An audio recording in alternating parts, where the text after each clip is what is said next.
Assalamualaikum warahmatullahi wabarakatuh. Berjumpa lagi dengan Bu Wida. Pada video kali ini, Bu Wida akan menjelaskan tentang penerapan nilai-nilai Pancasila. Nah, pandemi Corona belum usai. Jadi kita masih harus belajar dari rumah. Video ini Bu Wida buat secara sederhana sebagai pengganti tatap muka kita di sekolah. Semoga video yang Bu Wida buat ini dapat menggantikan bagaimana Bu Wida menjelaskan di kelas, sehingga kalian dapat lebih memahami materi yang kita pelajari setiap hari. Tetap semangat belajar di rumah, tetap berdoa semoga pandemi ini segera berakhir dan kita dapat berjumpa di sekolah. Langsung saja kita ke materi. Penerapan nilai-nilai Pancasila. Masih ingat tidak Pancasila? Ada berapa sila? Ya, Pancasila terdapat 5 sila. Sila pertama, ketuhanan yang Maha Esa. Sila kedua, kemanusiaan yang adil dan beradab. Sila ketiga, persatuan Indonesia. Sila keempat, kerakyatan yang dipimpin oleh hikmat kebijaksanaan dalam permusyawaratan perwakilan. Sila kelima adalah keadilan sosial bagi seluruh rakyat Indonesia. Sila pertama dilambangkan dengan bintang. Sila yang kedua dilambangkan dengan rantai emas. Sila ketiga dilambangkan oleh pohon beringin. Sila keempat dilambangkan oleh kepala banteng. Sila kelima dilambangkan padi dan kapas. Jika kita cermati lambang-lambang Pancasila ini, sila-sila dalam Pancasila itu membentuk urutan. Nah, ada di tamengnya burung Garuda. Yang pertama ada di tengah, sila pertama. Kemudian merah, putih, merah, putih. Nah, mudah diingat ya. Selanjutnya, kita akan belajar tentang nilai-nilai yang terkandung dalam Pancasila. Bu, maksudnya apa nilai-nilai yang terkandung dalam Pancasila? Pancasila kan ada 5. Nah, nilai-nilainya. Sila pertama itu mengandung apa sih, maknanya tentang apa? Nilai-nilai yang terkandung itu artinya maknanya tentang apa? Apa maksud dari sila pertama? Nilai-nilai Pancasila. Sila pertama tadi berbunyi ketuhanan yang Maha Esa, lambangnya bintang. Nilai-nilai yang terkandung dalam sila pertama, maksudnya sila pertama itu adalah kita takwa terhadap Tuhan yang Maha Esa. Kemudian kita toleransi antar umat beragama. Toleransi itu saling menghormati. 3, kita rukun antar umat beragama. Di sini maksudnya antar umat beragama, entah kita satu agama, entah kita berbeda agama, itu kita harus toleransi dan harus rukun. Itu adalah nilai yang terkandung dalam sila pertama. Kemudian nilai-nilai pada sila kedua, sila kemanusiaan yang adil dan beradab yang dilambangkan oleh rantai emas. Nilainya, maknanya sila kedua itu tentang apa sih, Bu? Sila kedua itu tentang atau maknanya, nilainya tentang 1, persamaan derajat. Jadi laki-laki perempuan itu sama. Kemudian kaya atau miskin itu sama. Nilai yang terkandung dalam sila kedua. Yang kedua adalah menghargai hak asasi manusia. Hak asasi manusia, jadi kita menghargai orang lain. Orang itu dalam hak asasinya, hak untuk berpendapatnya, hak untuk hidupnya, hak untuk hak-hak mereka. Jadi kita hidup damai berdampingan. Itu nilai kedua dari sila kedua. Kemudian nilai yang terkandungnya dari sila kedua itu maknanya adalah solidaritas antar sesama. Jadi solidaritas di sini adalah dari kata solid. Solid artinya saling membantu, bekerja sama. Nah, ini adalah makna-makna dari sila kedua. Kemudian sila ketiga. Sila ketiga mempunyai makna yang pertama adalah rela berkorban. Jadi dalam sila ketiga ini mengandung makna atau mengandung nilai rela berkorban.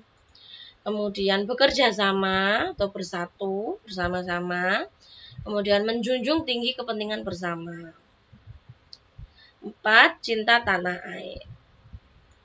Sila keempat mengandung makna bermusyawarah, rembukan, diskusi.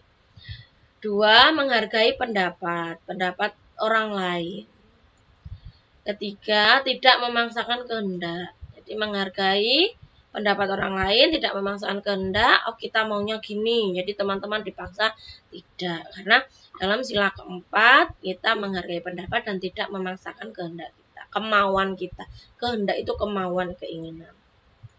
Sila kelima, mengandung nilai atau maknanya adalah bersikap adil, bekerja keras, tidak boros, dan gotong royong serta kekeluargaan. Nah, itu tadi nilai-nilai dari sila-sila Pancasila. Nilai itu artinya yang terkandung, maksudnya apa? Maksud dari sila itu apa? Itu artinya nilai-nilai. Nah, sekarang apa saja contoh sikap yang mencerminkan pengamalan Pancasila? Tadi sila pertama sampai kelima sudah diketahui nilai-nilainya apa saja. Kemudian sekarang contoh sikapnya apa? Contoh-contoh sikap yang mencerminkan sila pertama, kedua, ketiga, keempat, dan kelima. Contoh sikap yang mencerminkan sila pertama, ketuhanan yang Maha Esa yang lambangnya bintang ya.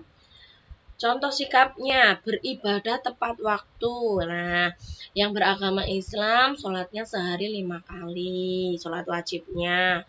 Ibadahnya tepat waktu, jamnya, tidak boleh molor-molor, diundur-undur. Yang beragama Kristen juga ibadah di gereja, yang beragama Katolik, Hindu maupun Buddha. Yang kedua, tidak mengganggu teman yang sedang beribadah. Nah, ini biasanya kalau sekolah, anak-anak ini kalau waktunya sholat berjamaah, seringnya mengganggu temannya ketika sholat. Itu tidak boleh, karena kalau kamu masih mengganggu teman, berarti kamu belum mencerminkan sila pertama, belum mempunyai nilai sila pertama, belum melaksanakan atau mengamalkan sila pertama. Contoh yang ketiga, menghargai teman yang sedang merayakan hari besar atau hari agamanya. Misalnya yang agama Islam kan hari rayanya apa itu Idul Fitri, Idul Adha, yang beragama Kristen Natalan. Jadi ya sudah dihargai, tidak boleh mengejek atau ngilok-ngilok layai agama lain merayakan. Tidak, kita harus saling menghargai.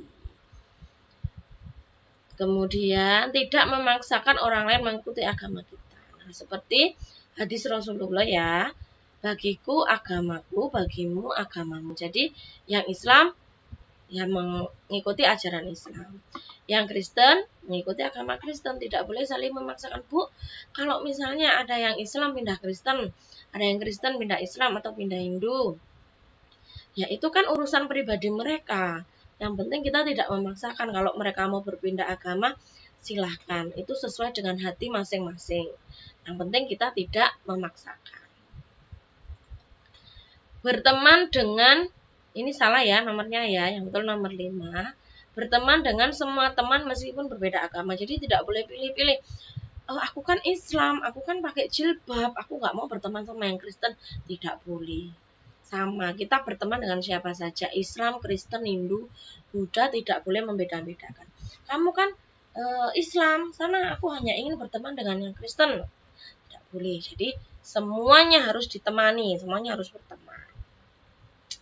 Kemudian contoh sikap yang mencerminkan sila kedua. Sila kemanusiaan yang adil dan beradab yang dilambangkan dengan rantai emas. Contoh sikapnya adalah 1. Menjenguk teman yang sakit atau menolong teman yang kesusahan. Misalnya ada teman yang sakit. Kalau rumah kita dekat, kalau kita ada waktu, alangkah baiknya kita menjenguk teman kita yang sakit. Kemudian menolong teman yang kesusahan. Ada teman yang jatuh malah ditertawakan. Itu berarti kalian belum mencerminkan sila kedua. Ada yang jatuh ya ditolong, bukan ditertawakan. Tambah nggak ditolong, tambah ditertawakan. Itu termasuk juga bullying gitu ya. Tidak boleh. Yang kedua, saling tenggang rasa. Tenggang rasa itu artinya menghormati. Misalnya ada teman sedang berpuasa, ya kita usahakan menghormati mereka, tidak makan di sebelahnya. Meskipun mereka nggak kepingin, tapi alangkah lebih baiknya kita menghormatinya, tenggang rasa, memberi kesempatan teman yang berpuasa tidak makan di dekat orang yang berpuasa. Yang ketiga, tidak semena-mena atau bullying. Nah, ini bullying di sekolah. Menyuruh-nyuruh temannya, kemudian mengata-ngatai, menertawakan, itu termasuk bullying dan tidak boleh dilakukan dimanapun, di sekolah, di rumah, di jalan, tidak boleh ya semena-mena. Kemudian tidak membeda-bedakan teman, pilih-pilih, ini biasanya anak perempuan, bolo-boloan, nah tidak boleh. Nanti suatu saat kamu akan merasakan kamu tidak punya teman, itu rasanya sakit, tidak diboloi itu rasanya sakit. Ya, jadi tidak boleh bolo-boloan, tidak boleh memilih-milih teman, membeda-bedakan teman. Kemudian yang kelima, sudah ya contohnya 4. Contoh sikap yang mencerminkan sila ketiga Persatuan Indonesia yang dilambangkan dengan apa? Pohon beringin. Contoh sikap yang mencerminkannya adalah 1. Mengikuti upacara atau kegiatan memperingati HUT RI. Kalau kita masih sekolah, masih belajar di sekolah, biasanya kan setiap hari Senin atau hari besar kita upacara. Nah, dengan mengikuti upacara kita itu dilatih disiplin, berdiri tegak, menahan untuk tidak ngobrol dengan teman. Itu termasuk cerminan dari sila ketiga. Kemudian memperingati HUT RI, Hari Kemerdekaan Republik Indonesia, dengan lomba-lomba, dengan menghias kampung, dengan mengikuti gotong royong di desa, di kampung. Yang kedua, memakai batik Nusantara dan produk dalam negeri. Memakai batik Nusantara, kita sudah memakai batik ketika di sekolah, di acara-acara resmi. Kamu kalau lihat orang tuamu sering pakai batik di acara-acara resmi ketika kerja, nah itu termasuk kita sudah mengamalkan sila ketiga, sudah mencerminkan sila ketiga. Kemudian memakai produk dalam negeri, jangan bangga produk dengan luar negeri. Produk dari luar negeri itu sebenarnya banyak yang buatan Indonesia, cuman mereknya sudah terkenal di luar negeri, jadi kesane beli barang luar negeri padahal itu buatan Indonesia. Merek-merek Indonesia banyak, merek lokal yang bagus. Jangan malu. Kalau kita pakai produk dalam negeri, kita berarti membeli buatan Indonesia. Nah, berarti meningkatkan pendapatan orang Indonesia, meningkatkan pendapatan negara kita. Kalau kita beli barang dari luar negeri, nah, yang dapat uang orang luar negeri, Indonesia gak soge-soge nanti ya. 3. Mengutamakan kepentingan bersama dari kepentingan pribadi. Nah, ini kalau misalnya dibuat kelompok, itu berarti bekerjanya sesuai kelompok, kepentingannya kelompok, tidak pribadi, tidak mengerjakan sendiri, tidak pokoknya aku dapat nilai, tidak. Jadi harus bersama-sama. Yang keempat, membela negara, menjaga keutuhan NKRI dengan menjaga persatuan. Jadi sekarang itu sosial media sudah banyak digunakan oleh anak-anak seusia kalian. Nah, jika nanti kita tidak bijak, tidak bisa menggunakan sosial media, sosial media itu malah dapat menghancurkan persatuan, saling menghina, kemudian ejek-ejekan antar suku, antar teman. itu malah dapat memecahkan persatuan. Kita memang sudah tidak dijajah, tapi kita dijajah dengan teknologi. Jadi teknologi itu bisa memecah belah persatuan kita. Gara-gara game, gara-gara main game apa Free Fire, tukaran ambek koncoe. Jadi hal-hal sepele seperti itu, kemajuan teknologi dapat memecah persatuan. Jadi harus berhati-hati menjaga keutuhan Indonesia itu. Indonesia itu mudah terpecah belah. Jadi, bagaimana kita dapat menjaga persatuan? Kalau kita sudah menjaga persatuan, kita membela negara, berarti kita sudah mencerminkan sila ketiga. Yang kelima, tidak menghina suku atau adat. Nah, ini tadi tidak membanggakan suku sendiri. Menghina suku dari pulau lain, misalnya kayak Pulau Papua, kayak Kalimantan, dihina, kamu baju adatmu kayak gini, baju adatku kayak gini, punya aku loh bagus. Tidak boleh. Semua suku, semua adat punya ciri khas masing-masing, dan itu kekayaan kita, kekayaan bangsa Indonesia. Jadi tidak perlu menghina seperti itu. Belum tentu suku kita lebih baik. Kita juga tidak boleh membanggakan suku kita. Aku loh dari Surabaya, aku loh dari ini. Tidak perlu membanggakan. Karena itu juga salah satu penyebab terpecahnya Indonesia. Contoh sikap yang mengamalkan atau mencerminkan sila keempat adalah berdiskusi saat mengambil keputusan. Jadi misalnya dalam keluarga mau piknik. Nah, kita mau piknik kemana ini? Ayah tanya, mama tanya. Usul, berpendapat, berdiskusi. Ayah corona mah gak usah main. So, kalau corona sudah hilang, ke Batu. Nah, itu perlu didiskusikan. Jangan sampai ada anggota keluarga yang keberatan ikut. Semuanya harus berdasarkan diskusi. Kedua, menghargai pendapat orang lain. Misalnya, kayak diskusi tadi, nenek usulnya wes nang Gresik ae. Nah, ke Pulau Delegan. Ayah usulnya ke Batu, mama usulnya ke Malaysia. Nah, itu harus dihargai. Nenek berpendapat seperti itu, papa berpendapat seperti itu, dihargai. Yang penting nanti hasilnya keputusannya untuk kebaikan bersama. Nggak boleh menghina. Apa usul kayak gitu? Gak mutu, nggak boleh. Harus nenek usul nang Gresik ae. Ya nek ide bagus itu. Nah, tetap dihargai meskipun nanti hasilnya ke Batu, hasil keputusannya ke Batu pikniknya, tapi nenek tetap harus dihargai idenya atau ide-ide pendapat orang lain. Yang ketiga, tidak memaksakan kehendak atau pendapat pribadi. Wis tak, manut aku wae, enggak usah usul-usul, itu tidak boleh. Itu memaksakan pendapat. Biarkan teman-teman berpendapat, orang lain berpendapat, punya ide, silakan. Kalau enggak cocok dengan kita, sudah kita diem aja. Nanti tergantung ide mana yang akan diambil keputusannya, digunakan keputusannya. Yang penting berbeda pendapat gak masalah. Perbedaan itu indah. Jadi tidak perlu dipermasalahkan. Beda pendapat dengan orang lain itu tidak masalah, ya. 4. Mengutamakan musyawarah. Ada apa-apa sedikit musyawarah. Mau bahas apa sedikit musyawarah. Mau ini sedikit musyawarah. Musyawarah kecil, nggak perlu yang harus kayak di ruang rapat, tidak perlu. Duduk bersama-sama, kita bahas yuk.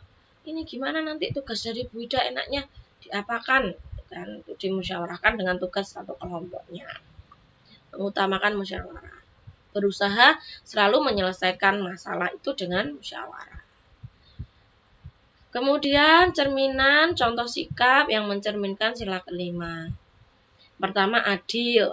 Adil itu tidak harus sama. Misalnya, kamu punya kue, ada temanmu yang minta, ya dibagi, dipotong untuk berdua. Kamu punya 2 adik. Adikmu yang satu TK, yang satu kelas 4 misalnya. Kamu belikan baju. Jangan dibelikan yang ukuran besar. Oh, bukan adil. Semuanya kan tak belikan baju yang ukurannya sama. Tidak adil, tidak harus sama. Adil itu sesuai porsinya. Yang TK ya diberi baju ukuran kecil. Yang adikmu yang kelas 4 dibelikan baju yang ukuran dia. Itu adil. Bukan Yang TK disuruh pakai ukuran yang besar, katanya adil yo. Ukurannya tak samakan, tidak ya sesuai porsinya. Masuk anak kecil dikasih baju besar itu malah tidak adil. Jadi adil itu tidak harus sama, merah semua, tidak. Sesuai kesukaannya, sesuai ukurannya, itu namanya adil. Contoh sikap yang kedua adalah memberikan hak orang lain. Hak orang lain, sesuatu yang harus diterima orang lain. Misalnya, kamu bannya kempes, kamu nambal ban, sudah ditambal ke tukang tambal. Haknya Pak Lek yang nambal apa? Mendapatkan uang kan, upah kan. Nah sudah, berikan haknya Pak Lek. Gak kok nambah angin, moro-moro ditinggal melayu, gak gelem bayar. Itu berarti tidak memberikan hak orang lain, tidak tanggung jawab, kok tidak mencerminkan sila kelima. 3. Hemat, tidak boros dan tidak bergaya hidup mewah. Hemat, uang saku 5.000 ya ojo dintekno, buat sangu 2.000, buat jajan 3.000, ditabung 2.000 buat infak atau buat kalau Kristen itu di gereja itu ya ada kayak infaknya orang Kristen gitu, boleh kan? Tidak boros. Terus, tidak boros ini bisa juga tidak boros air. Kamu kalau mandi air keran dinyalakan, biar gebyur boros air, boros listrik, boros kuota, gawe main game, pembelajarannya cuma 5 menit, main gamenya 5 jam. Nah, itu kamu juga boros. Tidak bergaya hidup mewah, sok-sokan, jalan pakai sepatu yang harganya mahal, padahal palsu, hanya supaya dianggap soge, dianggap kaya, foto-foto di Instagram. Itu gayanya kayak orang kaya, padahal tidak kaya. Sudah kita tampil apa adanya, hemat, uangnya dihemat, boros, hemat air, hemat listrik, hemat kuota, semuanya dihemat. Tidak bergaya hidup mewah, hidup apa adanya kita. Nek kita, ya alhamdulillah kita punya, ya tidak masalah, tapi tidak perlu dipamerkan. Alhamdulillah kita tidak punya, ya sudah tidak usah ini. Kehidupan orang kan beda-beda masing-masing. Tidak semuanya kaya, tidak semuanya miskin. Ada yang kaya pasti ada yang miskin. Ada yang miskin pasti ada yang kaya. Ya Bu, itu loh tetanggaku itu loh Bu. Gua ya sombong, ya babano. Gak usah nyinyir. Dia beli ini punya duit, punya uang, biarkan. Kamu gak bisa beli, gak apa-apa, masih bisa makan. Ya, bersyukur. Oke? Yang keempat, menghargai hasil karya orang lain. Misalnya, mengumpulkan tugas. Nah, temanmu mengerjakan tugasnya welek. Membuat apa misalnya? Membuat hasil karya gambar. Welek. Langsung. Gambarmu welek. Itu. Tidak boleh. Menghargai hasil karya orang lain itu meskipun gambarmu lebih bagus, gambaran temanmu jelek, ya pertama, iya bagus. Misalnya kamu mau memberi saran, bagus, tapi ini lebih baik sebenarnya warna biru loh. Tapi warna hijau juga bagus. Ya sudah, kayak gitu caranya. Jangan menghina. Dia kemampuannya segitu ya. Mau kamu hina ya dia bisanya segitu ya sudah. Gak perlu dihina hasil karya. Dia mau buat yang jelek, yang bagus, kita harus tetap menghargai, tidak boleh menghina. Bekerja keras dan gotong royong. Nah, bekerja keras di sini bukan berarti kita sebagai siswa terus kita cari uang, kita bekerja. Tidak, beda. Kalau murid itu bekerja kerasnya ya belajar. Belajar sungguh-sungguh, bekerja kerasnya murid. Nah, kalau orang tuamu bekerja keras untuk apa? Mencari uang. Kalau kita belum waktunya mencari uang, kita hanya disuruh belajar. Bekerja kerasnya kita sebagai murid adalah bekerja keras belajar, bukan mencari uang. Terus, Bu katanya disuruh bekerja keras, aku tak ngamen, tak cari uang. Tidak, itu salah, itu pikiran yang salah. Bekerja keras sebagai murid adalah belajar. Bagaimana kita bisa menjadi anak yang lebih baik, bisa masuk ke SMP favorit, nanti bisa membahagiakan orang. Kemudian gotong royong. Ini membantu kerja bersama dengan warga kampung. Terus gotong royong juga bisa di rumah. Jadi ibu cuci baju, kamu nyapu. Gotong royong dengan anggota keluarga. Kemudian, nah ini latihan soalnya. Kita lewati saja ya. Latihan soalnya kan nanti soalnya beri tersendiri.